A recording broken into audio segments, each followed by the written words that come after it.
faut lire 14.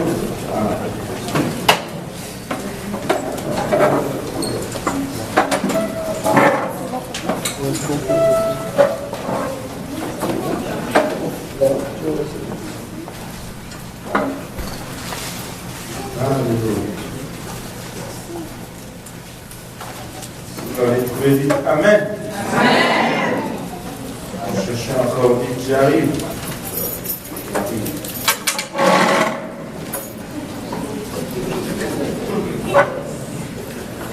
Matthieu 6, 14 à 15. La Bible nous dit, on va le lire tous ensemble, si vous pardonnez aux hommes leurs offenses, votre Père Céleste vous pardonnera aussi. Si vous ne pardonnez pas aux hommes, votre Père ne vous pardonnera pas non plus vos offenses. Amen. Vous pouvez vous asseoir. Comme ça, on commence la 4e séance. On parle encore sur le pardon. Aujourd'hui, on va revenir sur les choses, les points qu'on avait soulevés durant notre deuxième séance. Disons que lors de notre deuxième séance, on s'était appuyé sur une enquête, un sondage qui a été fait il y a quand même un bon bout de temps. Et ce sondage avait révélé que 96% des personnes interrogées, et comme c'était le cas aussi de la majorité de ceux qui étaient avec nous ici, étaient en accord avec une ou plusieurs des déclarations de ce sondage. Mais ces déclarations, on a vu que ces déclarations étaient incorrectes selon un point de vue biblique, selon une perspective biblique. Ces déclarations n'étaient pas vraiment correctes. Et cela vraiment illustre clairement la profondeur du malentendu qui entoure le sujet du pardon. Et aujourd'hui, nous allons maintenant revenir sur ces 4 points comme c'était promis, et nous allons le regarder point par point, et nous allons voir cette fois l'opinion publique sur ces points-là, et qu'est-ce qu'au fond nous devons faire par rapport à ces déclarations ou par rapport à ces situations. Donc, le premier point était concerné au fond le pardon et la repentance. Et la déclaration était ceci: vous ne pouvez pas pardonner sincèrement à quelqu'un, à moins que cette personne montre de remords pour ce qu'elle a fait. Ça, c'était la première déclaration, le pardon et la repentance. Deuxième déclaration, le pardon et les conséquences. Si vous avez vraiment pardonné à quelqu'un, vous allez vouloir que cette personne soit libérée de ses conséquences, des conséquences de ses actes. Ça, c'est le pardon et les conséquences. Troisième point, c'était le pardon et la réconciliation. Si vous avez pardonné vraiment quelqu'un, vous devez reconstruire votre relation avec cette personne. Ça, c'était le troisième point, le pardon et la réconciliation. Et le quatrième point, c'était le pardon et l'oubli. Si vous avez vraiment pardonné à quelqu'un, vous devriez être capable d'oublier ce qu'il vous a fait ou ce qu'elle vous a fait. Le pardon et l'oubli. Et nous avons vu que ces 4 points étaient en désaccord du point de vue biblique. Il n'y a pas un seul point ou une seule déclaration de ces 4 qui est vraie. Donc on va commencer aujourd'hui en regardant le pardon et la repentance. Vous ne pouvez pas pardonner sincèrement à quelqu'un, à moins que cette personne montre de remords pour ce qu'elle a fait. Et très souvent, nous allons lier le pardon à la repentance. Et nous allons être sous l'impression d'avoir un appui public pour cela.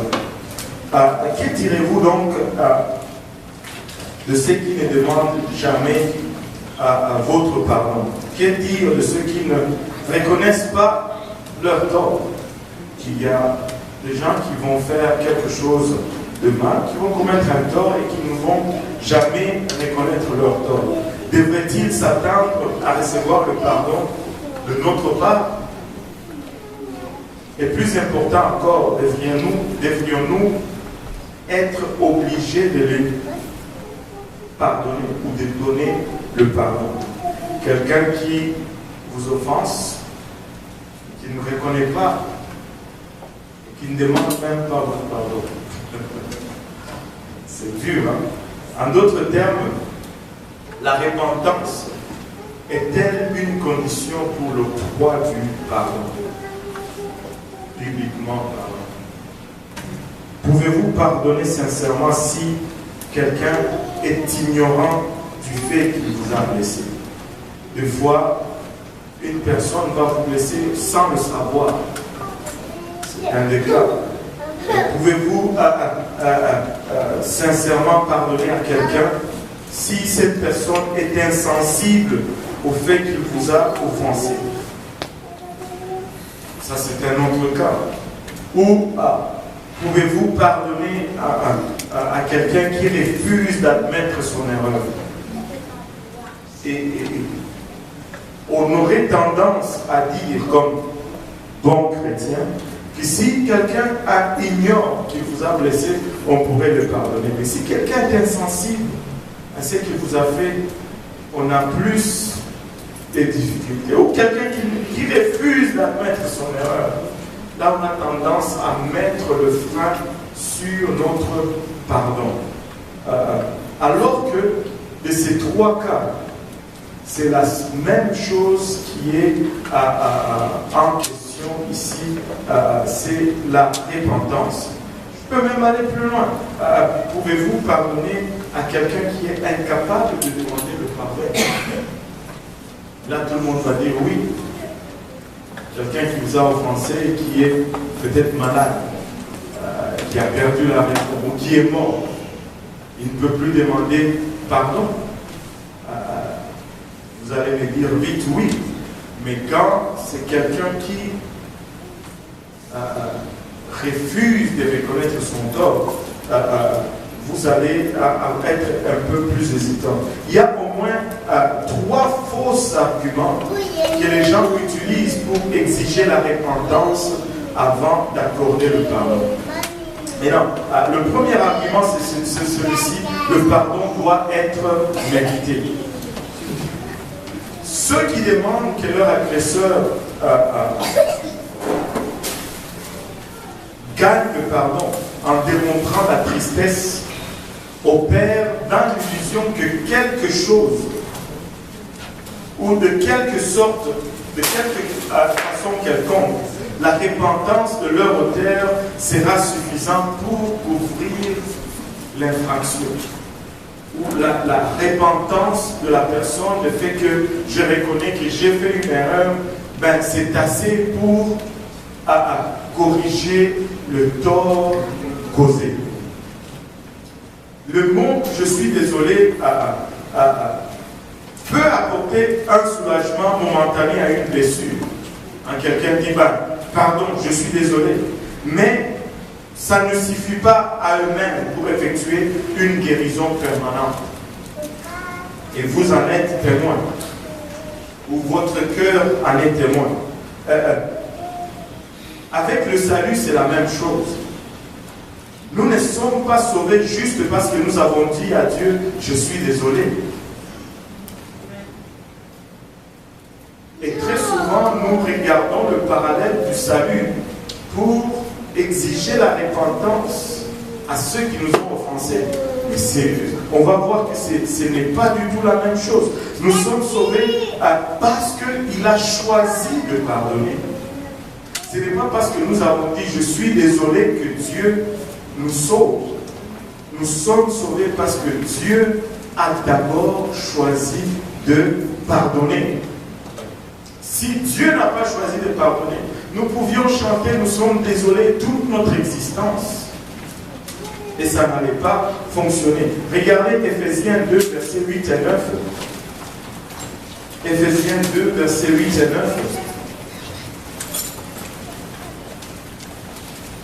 Et nous lisons, si quelqu'un peut me le lire à haute voix, et nous lisons souvent ces versets, mais nous ne le voyons pas toujours dans cet angle. Ephésiens 8, plutôt Ephésiens 2, 8 et 9. Car c'est par la grâce que vous êtes sauvés, par le moyen de la foi. Par le moyen de la foi. Et cela ne vient pas de vous. Cela ne vient pas de vous. C'est le don de Dieu. C'est le don de Dieu. Ce n'est pas par les œuvres, afin que personne ne se glorifie. Ce ne vient pas de nous. Ce n'est pas parce que nous avons dit je suis désolé que nous sommes sauvés. C'est parce qu'il a choisi de pardonner. Ça, c'est le premier point. Deuxième point, ou deuxième faux argument que les gens utilisent souvent pour demander la repentance avant de pardonner sur celui-ci. Pardonner une personne non repentante invite d'autres abus. Si je pardonne aujourd'hui, je vais être offensé encore par la même personne. Si la personne ne s'est pas repentie, n'est-ce pas? Aïe, aïe, aïe, vous n'êtes pas d'accord avec moi? Pardonner son agresseur avant qu'il exprime de remords n'est pas la même chose que porter une pancarte qui dit « frappe-moi encore ». Ce n'est pas la même chose. Bien que des fois, on le pense. N'est-on pas en train de faire un mauvais service fondamentalement à la fois à l'auteur et à nous-mêmes si nous donnons le pardon avant que la personne ne se répande ou avant que la personne ne demande pardon? N'est-ce pas un service à nous-mêmes? Des fois, on se dit cela. Et est-ce que n'est-ce pas un service à la personne elle-même? Nous pardonnons avant même qu'elle ne reconnaisse ses torts. Ce qui est en question avec ce genre de pensée, c'est la nature même de la grâce. Ce n'est pas... c'est ce qui regarde la grâce qui est mise en question ici. Parce que c'est la grâce est une décision délibérée de donner quelque chose, bien que la personne ne l'a pas mérité. Si Dieu nous a pardonné, ce n'est pas parce que nous avons dit « je suis désolé » pour que nous puissions mériter ce pardon. Sinon, ça ne serait plus une grâce. Ça serait le produit de notre demande de pardon qui est une œuvre de notre part. Mais Dieu nous pardonne tout court. Tout court. Alléluia. Et là, nous sommes en train de voir tranquillement que le pardon de Dieu, au fait, ne suit pas la repentance. Dieu a quand même choisi de nous pardonner malgré le risque que nous allons pécher encore. Si nous appliquions cette logique à nous-mêmes, Dieu ne nous pardonnerait jamais. Il y a même des fois des gens qui pensent de cette façon: ah, je ne peux pas me faire baptiser puisque je ne suis pas encore changé. Si je me fais baptiser, je vais faire d'autres péchés. Et bon, qui ici est déjà baptisé et qui n'a pas encore commis de péché depuis qu'il a été baptisé? Donc Dieu serait déjà offensé de cette situation plusieurs fois après qu'il nous ait pardonné. N'est-ce pas vrai? Oh boy, c'est silencieux là. C'est à nous de savoir si nous abusons du don du pardon ou non. Et c'est aussi à notre offenseur de voir s'il abuse de notre pardon envers lui ou non. Vous savez, on ne va rendre compte que de ce que nous, on a fait. Et l'offense de quelqu'un d'autre ne sera jamais une justification devant Dieu. La Bible nous dit qu'il va donner à chacun selon ses œuvres. Jamais selon les œuvres de quelqu'un. Le frère Luc me donnait des coups, me giflait. Mais si moi aussi je me dis, mais attends frère Luc, je vais te montrer qu'est-ce qu'on fait en Afrique, je réplique. Dieu va me juger pour les coups que je lui ai donnés. Il ne va pas me dire, bon, parce que circonstances atténuantes, ça n'existe pas dans la cour du Seigneur, les circonstances de telles choses. Regardez Romains 5, le verset 20. Et on va lire aussi 6, les 2 premiers versets. Or, la loi est intervenue pour que l'offense abondât. Mais là où le péché a abondé, la grâce a surabondé. Maintenant, regardez Romains 6, 1 et 2. Que dirons-nous donc? Demeurions-nous dans le péché afin que la grâce abonde? Loin de là, nous qui sommes morts au péché, comment venions-nous encore dans le péché? On n'obtient pas le pardon pour faire encore d'autres pardons et non pour faire encore d'autres péchés. Et notre pardon n'est pas lié au fond au péché à venir. Amen. Il n'est point en aucun cas lié au péché à venir. Dieu a pardonné tout simplement. Et nous devons aussi pardonner tout simplement. Troisième argument qu'on donne, pardonner une personne non répentante n'est pas biblique. Et on regarde la Bible, on dit, ben, avant que Dieu nous pardonne, la Bible dit, répentez-vous. N'est-ce pas? Amen. La Bible dit, répentez-vous. Si vous ne vous répentez pas, vous allez périr également dans vos péchés. Maintenant, l'argument le plus fort que les gens présentent pour exiger la repentance avant le pardon est que la Bible semble l'exiger. Et je dis bien semble. Et tout le monde dit semble. Semble l'exiger. Après tout, si Dieu exige que nous reconnaissions nos péchés avant qu'il nous pardonne, et que nous devons pardonner aux autres de la même façon que Dieu nous pardonne, selon Ephésiens 4, 32 nous dit, soyez bons les uns envers les autres, compatissants, vous pardonnant réciproquement, comme Dieu vous a pardonné en Christ. C'est le modèle du pardon, c'est comment Dieu nous a pardonné. Or, si Dieu exige la repentance, nous devrions aussi exiger la repentance, n'est-ce pas?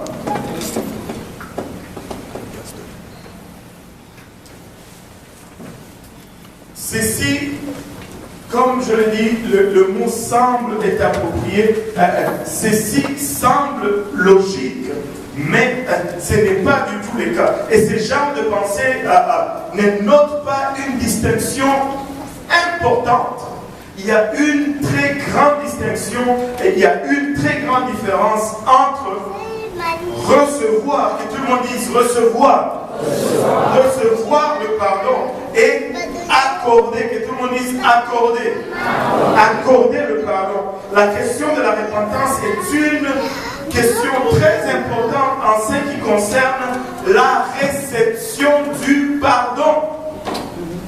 La repentance a tout à avoir avec la réception du pardon. Si je veux recevoir le pardon, je dois me repentir. Mais elle n'a absolument rien à voir avec la question de donner le pardon. Il y a une différence entre accorder le pardon. Quand je pardonne, j'accorde le pardon. Mais quand je suis pardonné, je reçois le pardon. Et la repentance est centrale. Si tu ne te répands pas, tu ne peux pas recevoir le pardon de Dieu. Mais Dieu ne te demande pas de te repentir avant qu'il ne rende le pardon disponible. Il l'a déjà donné. Regardez avec moi Romains 5, verset 8.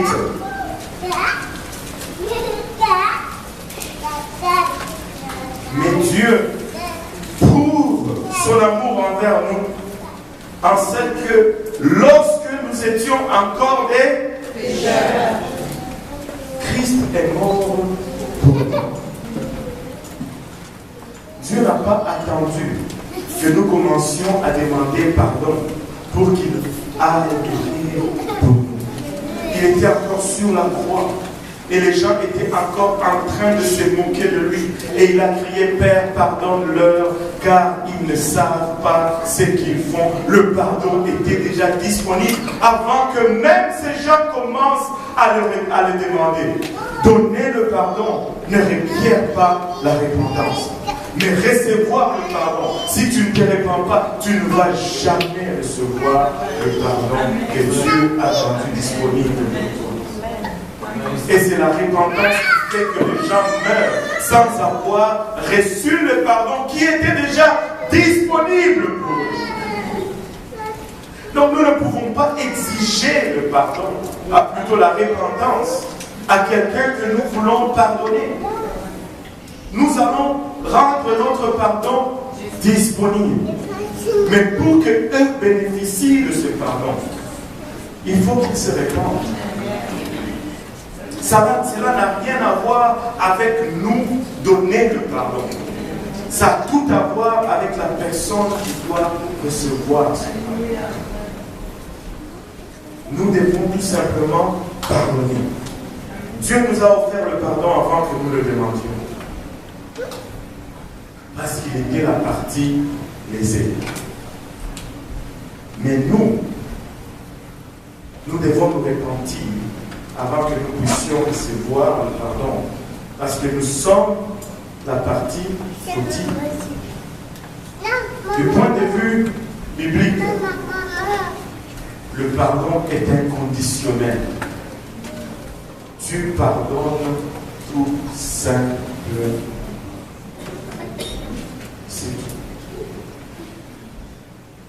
On a été longtemps sous cette impression que la repentance avait à voir avec le fait de pardonner quelqu'un.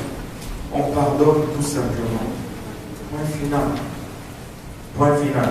Et la meilleure raison de pardonner inconditionnellement est la guérison émotionnelle et spirituelle que les pardons apportent dans la vie. Très souvent, quand les gens pensent à propos du pardon, ils pensent à ce qu'ils vont faire pour quelqu'un d'autre. Ah, je dois pardonner la sœur Solange. C'est pour elle que je dois le faire. Faux et archi-faux. Ce qu'ils ne réalisent pas très souvent que le pardon est vraiment un acte d'intérêt personnel à nous. Quand tu pardonnes, tu commences à guérir émotionnellement et spirituellement. C'est pour toi-même que tu dois d'abord pardonner. Quand tu pardonnes, tu te fais faveur à toi-même d'abord. Tu te détaches au fond d'être victime émotionnelle de la faute d'un autre. Tu sais, avez-vous déjà remarqué les histoires des jeux là qu'on fait souvent? On attache deux personnes, on attache une jambe, on les attache par la jambe et on dit on va faire une course. Et là, les personnes doivent courir au fond avec 3 pieds. Et très souvent, ils n'arrivent pas à atteindre la vitesse maximale que la personne peut faire tout seul avec ses 2 jambes. C'est quand tu t'attaches trop à l'erreur de quelqu'un, c'est comme si tu veux prendre sa jambe comme une 3e jambe pour courir. Ça va toujours te ralentir. Il faut se détacher par le moyen du pardon. Relâche. Et tu vas te sentir plus léger. Et tu peux courir plus vite. Et tu peux mieux courir. Tu vas éviter de tomber au moindre moment, au moindre manque de synchronisme. Ne restez pas prisonnier de l'erreur de quelqu'un d'autre. Au fond, le manque de pardon nous amène à être prisonniers de la faute, d'une faute que nous n'avons même pas nous-mêmes commise. C'est ridicule, c'est absurde. Nous devons tout simplement relâcher. Que notre offenseur se répande ou pas, c'est entre lui et Dieu. Ne laisse pas les torts de quelqu'un d'autre devenir un problème pour toi. Dieu va les juger. Dieu va le ramasser. Relâche. Dis à ton voisin, relâche. Juste relâche. Il faut juste pardonner. Parce que Dieu nous avait tout simplement pardonné. Le pardon et les conséquences. Deuxième fausse déclaration, le pardon et les conséquences. Si vous avez vraiment pardonné à quelqu'un, vous allez vouloir que cette personne soit libérée des conséquences de leurs actes. Et nous avions vu que c'était aussi faux de penser comme ça, que ce n'était pas biblique. Un des plus grands obstacles au pardon est le mythe selon lequel que si quelqu'un pardonne, il libère automatiquement son offenseur de toutes les conséquences de leurs actions. Et un tel malentendu rend beaucoup de gens hésitants à pardonner, ou les condamne à une vie d'amertume inutile. Tu n'arrives pas à pardonner parce que tu penses que si je pardonne, l'autre, il ne va pas subir les conséquences. C'est comme si je le laisse aller. Il ne va pas payer le prix. Et des fois, on va même utiliser l'excuse comme quoi il ne va pas apprendre la leçon. On va voir tout ceci maintenant. Maintenant, prenons quelques cas. Et je vous prie, s'il vous plaît, de ne pas émettre l'opinion tout de suite.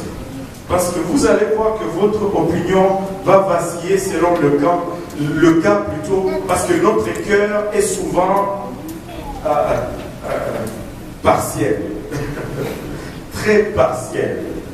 Et qu'en est-il d'un trésorier, on va prendre d'une église, qui est pris en train de détourner les fonds des offrandes du dimanche? S'il avouait publiquement et qu'il remboursait l'argent, alors si l'église pardonne, parce que l'église doit pardonner, amen, l'église devrait-elle établir cette personne en poste comme secrétaire pour s'occuper de l'argent encore? Je vous ai demandé de ne pas répondre.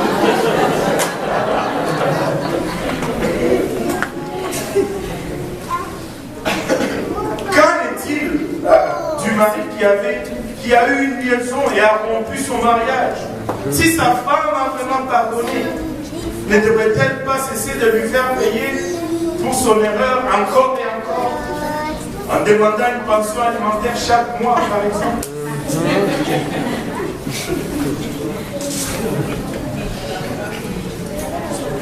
Qu'en est-il du pédophile?